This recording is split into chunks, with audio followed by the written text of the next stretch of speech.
Tonight, I had planned to unwind at a play, but my mother-in-law had different ideas. She arrived unexpectedly, accompanied by 9 friends, assuming they could all stay at my house while I was out. Despite my prior plans, she insisted on leaving their belongings at my place and asked if I could prepare dinner and sleeping arrangements for everyone, as if my evening was theirs to commandeer.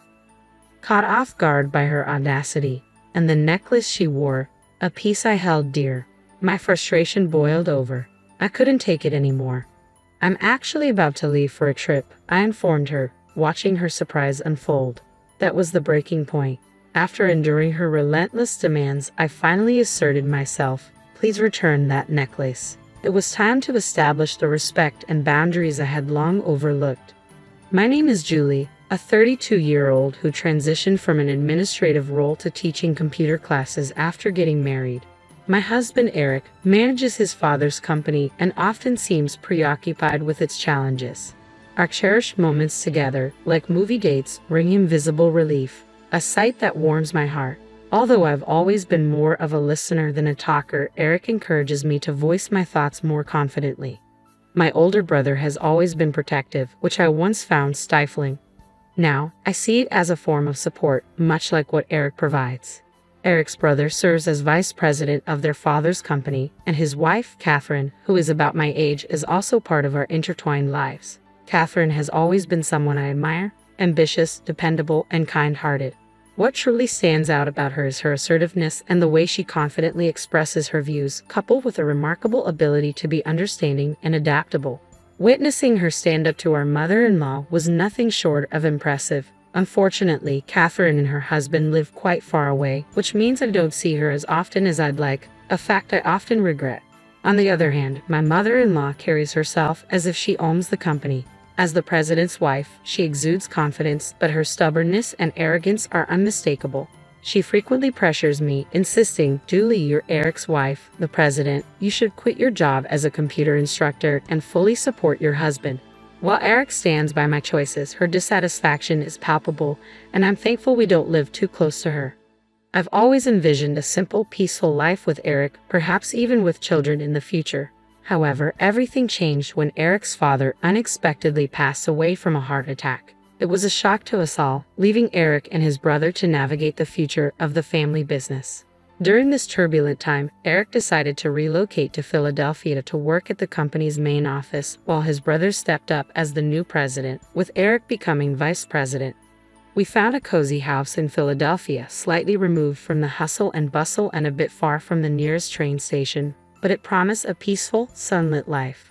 With all the changes at work, Eric often came home late, so I took it upon myself to ensure our home was a warm and welcoming place. I prepared healthy meals to support Eric during these challenging times, and as the weeks turned into a month, his appreciation for my efforts became increasingly evident. "I'm back.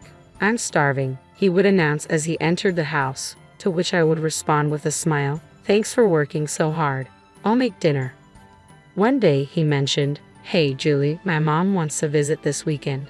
Is that okay?" Knowing she might be feeling lonely after the loss of Eric's father, I was more than willing to welcome her. "Of course," I replied, although I was aware that we still had some tidying up to do. "She's welcome," I assured him, and he quickly said he'd let his mom know. He then suggested inviting his brother and Catherine too, to which I happily agreed. It might sound odd, but relocating here meant I could see Catherine more often, which turned out to be a delightful surprise. That weekend, we gathered to catch up and reminisce about my father-in-law. It was a bittersweet occasion. While we all felt the loss deeply, I didn't want to dwell on sadness forever. My mother has picked up a new hobby, Eric's mother shared, her effortless elegance shining through as she spoke. Today, she wore a stylish, light purple scarf that added to her commanding presence, even if she seemed a bit thinner than before. Her authority was especially noticeable when she offered advice to Eric and his brother on business matters since the passing of my father-in-law. I noticed that Eric's mother became more exacting with me. "Julie, we're running out of drinks. Could you go buy some?" she directed at me. Just then, Catherine offered to go instead. "Oh, could you? That would be helpful," she replied to Catherine, her tone noticeably softer than how she spoke to me. I suspected she was struggling with her grief, so I chose to overlook her sharp comments for the moment. After dinner, Eric kindly drove everyone home, marking the end of the evening.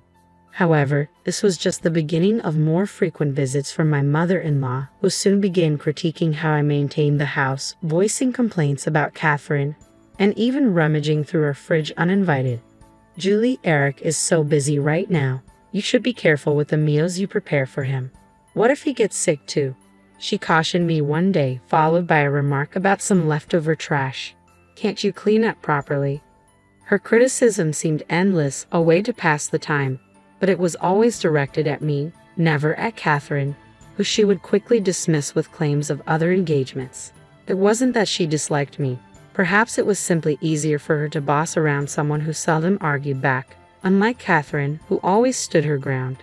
This environment made me consider getting the job just to spend less time at home. However, even after securing a position, the situation with my mother-in-law only intensified. "Julie, we're out of teriyaki sauce, so pick some up while you're out," she commanded, even as she brought leftovers to take back with her. Her sense of entitlement often left me speechless, especially knowing she could easily afford such things herself.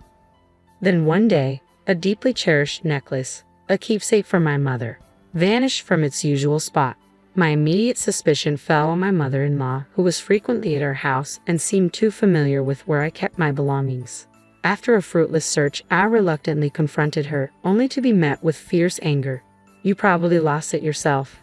How dare you accuse me? What kind of person are you?" she shouted. I tried to explain that the necklace was a special keepsake from my mother and held immense sentimental value for me, but her response only deepened the wound. "I don't care, it's just a necklace. Why don't you ask Eric to buy you a new one?" Realizing she couldn't grasp the importance of the necklace, I decided to drop the subject. But then more things began to disappear, money from my wallet and various items around the house. Despite keeping a wary eye on her, I never caught her in the act. Exhausted and confused, I confided in Catherine, who agreed that my mother-in-law was the likely culprit, given that no one else had such access to our home. It saddened me to think that way, but without concrete evidence, I felt powerless. Seeing how troubled I was, Catherine suggested a getaway. "You need a break, Julie. Why not join me for a short vacation?" The idea of stepping away from it all was appealing. I felt drained, and the thought of a little escape was rejuvenating. So 3 weeks later, as Eric and his brother prepared for a business trip to meet with a company in another state, Catherine and I finalized our plans. "I'm heading out, Julie. Just relax and enjoy your time," Catherine encouraged as we got ready. "Take care," I replied, grateful for the chance to recharge and hopeful that a little distance might offer some perspective on the chaotic happenings at home. I packed early, eager for the respite that awaited. My travel bag was ready by the door, and I was just about to leave when the doorbell rang. Curious, I checked the video feed and saw my mother-in-law standing at the door, not alone but with a group of friends in tow. "Hi, Julie. I brought some friends. Can you let us in?" She greeted me as if it were a normal visit. Opening the door, I found her and about 9 friends, all laden with heavy bags. "We're staying over tonight. Make us feel comfortable," she announced, as if it were a done deal. "Didn't I mention? We're going to see a play nearby tonight, and since it ends late, we decided to stay here," she added casually. This was completely unexpected, especially since I was about to leave for my plans when my mother-in-law interrupted. "Oh, did I inconvenience you? Kayla told me you were okay with it," she said, trying to justify her imposition. I was taken aback by her audacity. "I'm sorry, but I wasn't informed about this, and I already have plans," I replied, trying to maintain my composure. She seemed surprised but quickly retorted, "But you'll be back soon, right? We'll just drop our bags and go out for a while. Can you make dinner and set up beds for us?" Ignoring my stated plans, she acted as if everything was already settled. "I can't. I'm going on a trip with Catherine." "Oh, just for Catherine? You can go anytime. We've come all this way just for today." "How long are you going to make us wait?" she persisted, completely disregarding my needs. Then something caught my eye, a glint of metal around her neck. It was the necklace, a cherished memento from my mother. "Wait. That necklace you're wearing," I began, my voice trailing off in shock. To my astonishment, it was indeed the same necklace. "Kayla, where did you get that necklace?" I asked, trying to keep my composure. "Why, it's just one of my collections. Is there a problem?" she replied smugly, clearly enjoying the control she felt she had. "That can't be right. That necklace is rare and a limited edition." I countered, feeling a mix of anger and betrayal. Just then, Catherine arrived, puzzled as to why I hadn't met her as planned. I was wondering why you didn't show up at our meeting place and didn't contact me. So this is what was happening, she said upon entering. I'm sorry I couldn't get in touch, I replied, the stress evident in my voice. Noticing my distress, Catherine quickly picked up on the tension. What's going on? She asked, her eyes darting between me and the necklace. I was upset and blurted out, the necklace she's wearing is the same one that belonged to my mother, the one that recently went missing, the one I kept in that special box. I explained, barely holding back tears. Realizing the gravity of the situation, Catherine spoke up loudly enough for everyone to hear, reinforcing the significance of the necklace and its sudden, mysterious appearance around my mother-in-law's neck. In a hushed voice, desperate to keep the matter from her friends, my mother-in-law whispered, "Can you both stop this? It's embarrassing. Do you want to accuse me of theft?" Her face flushed with indignation. "Yes, I find it suspicious," Catherine replied firmly, not backing down. "Do you have any proof that I stole it?" My mother-in-law shot back, "It's embarrassing to have such unreasonable daughters-in-law. Please don't make a scene in front of my friends." She then turned back to her group with a forced smile. "Well, let's go inside, everyone," she attempted to usher her friends inside. A crucial detail flashed in my mind. "Kayla, can I have a look at the necklace, please?" I asked, needing to confirm my suspicion. Catherine circled behind her for a closer look. "Enough of this. What's your mother's name?" My mother-in-law snapped, trying to dismiss us. "It's Amanda." There it was. I spotted the engraving. "The initials AR are right here," I pointed out. Upon seeing the engraving, her friends looked horrified and began to distance themselves. "Stop this. I didn't come here for this. Let's go, everyone," my mother-in-law urged, her tone frantic. "We're not letting you leave," Catherine declared firmly, blocking her path. The friends, sensing the growing tension, muttered, "We're not involved," and quickly made their way toward the subway. "There's been some mistake," my mother-in-law stammered, attempting to follow her friends, but she was stopped by an unexpected presence. "What are you doing here? Weren't you supposed to be on a business trip?" Eric stood there, his arrival surprising everyone. It turned out that his supposed business trip was scheduled for the next day. He had given his mother a false date to see how she would act, a plan devised after Catherine informed him about the missing items from our home. Having visited his childhood home and found similar items missing, Eric had begun to suspect theft. But without concrete evidence, he knew any accusation could easily be denied. "What are you doing here?" Eric demanded. "I was just leaving," she replied, attempting to escape the situation. "Give it back. That necklace isn't yours. It's a keepsake from my parents." "Why do you have it, Ma?" I demanded. "It's not what you think. I found it in my purse. Julie must have set me up," she claimed, trying to shift the blame to me, panic evident in her voice. "Do you think such a lie would work? There's no way Julie would do something like that. First, give the necklace back to Julie. We'll talk after that," Eric insisted. Reluctantly, she removed the necklace and threw it on the ground, then tried to flee. "Hey, wait," we called out, starting to chase her but stopping shortly after. We didn't need to chase her. The truth had already caught up with her. I was bewildered as about 15 police officers stood before my mother-in-law. The scene was surreal, and I struggled to grasp what was unfolding. Then one officer explained, "We received a report from a local resident. They said someone was causing a disturbance here and was often seen entering this house when the owners were away. They asked us to come quickly." "What are you talking about? I'm the mother of the son living here," my mother-in-law retorted, clearly annoyed. "Wait, what do you mean she entered when we weren't home?" I questioned, my curiosity piqued. "I never did such a thing," I interjected, trying to clarify that her visits were always while we were present. The police then shared more. "The informant saw her sneaking into your backyard, likely using a spare key to get inside." Indeed, we had a hidden spare key under a plant pot in the backyard. This revelation sent a chill down my spine and suddenly made sense of the missing items. Eric had suspected something and planned to observe her actions today, but this turn of events was beyond his expectations. "Mom, why were you coming into our house when we weren't home?" Eric demanded an answer. "It's all lies. Are you going to believe some unknown person's story over me?" She shot back.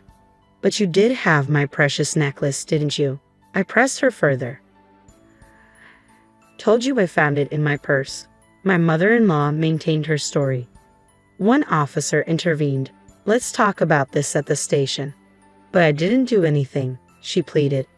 Mom, stop this. I can't understand why you did this, Eric said, his tone firm. Hearing her son's words, my mother-in-law seemed momentarily defeated and collapsed to the ground. But just when it appeared she had given up, she burst into a rage. After your father passed away, I felt so lonely. Seeing her always so cheerful, I couldn't stand it anymore. I wanted her to feel the pain I felt. She confessed her emotions, raw and turbulent, and Eric was visibly shaken by her irrational justification. Sensing the need to address the situation directly, I stepped in front of an increasingly upset Eric. Kayla, I understand where you're coming from. Perhaps I've been too dismissive of our interactions. However, stealing and causing distress is an entirely different matter. Did you intend to upset me? Is that what you aimed for? Don't be ridiculous, she snapped back. Do you find joy in pushing someone to their limits with such twisted actions? Does it fill the void of your loneliness? I asked, trying to grasp the depth of her actions. Shut up. What do you know about me? She yelled, unwilling to confront the reality of what she had done. If you're feeling low, you should just tell us. We can't read minds. I attempted to calm her with reason. Don't mock me. Why would I confide in you, you useless daughter-in-law? She retorted angrily. Mom, Julie has a point, Eric chimed in, trying to mediate. As the tension escalated, the police, observing the situation deteriorate, intervened and suggested we relocate to the station. Are you actually going to arrest me? I can't believe this, she protested vehemently. However, due to multiple eyewitness reports of her unauthorized entry and the suspicion of theft connected to her possession of my belongings, the police decided to detain her. My mother-in-law was arrested on charges of unlawful entry and theft, continuing to assert her innocence. She demanded legal representation and refused the meals provided during her visit. Her father expressed disappointment and encouraged her to sincerely contemplate her actions. His stern reprimand prompted her to tearfully apologize, showing a rare moment of submission to his authority, the only one she seemed unwilling to defy. He cautioned her that without genuine introspection, she shouldn't expect a welcoming return home. Reluctantly, she appeared to acknowledge the gravity of her situation. Perhaps the loss of her husband had left my mother-in-law adrift, with her flashy attire and jewelry serving as armor against her insecurities. I pondered whether her desperate treatment of me and my sister-in-law was merely a facade to mask her vulnerabilities. Nonetheless, her unchecked desires and poor impulse control were distinct issues, and it was evident that her flawed judgments had led to this unfortunate situation. I was stunned by how quickly things had escalated, especially after discovering that my mother-in-law had been using the spare key to enter our home surreptitiously. The thought of someone intruding into our personal space uninvited was deeply unsettling. Thankfully, our vigilant neighbors across the street, particularly the wife who worked from home, noticed her suspicious behavior and reported it. I am immensely grateful for their brave intervention, which has since allowed us to live more peacefully and ensured our safety. We updated our home security by changing all the locks and stopped placing a spare key outside. Eric decided it was best to sever ties with his mother, insisting that she refrain from contacting us in the future. He even warned that legal measures would be taken if she attempted to reach out. After her release, she returned to her childhood home in the countryside and surprisingly adopted a simpler way of life, a stark contrast to her previously extravagant lifestyle. Under the watchful eye of her father, she began to contribute to household chores from dawn. I genuinely hope this change allows her to contemplate her past actions. In the meantime, my father moved in with us, primarily to safeguard against any unexpected visits from my mother-in-law. His presence not only serves as a security measure, but also brings comfort during this exciting time. As I am expecting our first child, the prospect of becoming grandparents has brought a new level of joy and support from Eric, enhancing the warmth and resolve in our household. While material things may offer momentary pleasure, it's truly the company of loved ones that enriches our lives. As we settle into our current living situation, surrounded by family, we are dedicated to maintaining the tranquility and joy in our daily lives, cherishing the serene and supportive environment we've cultivated.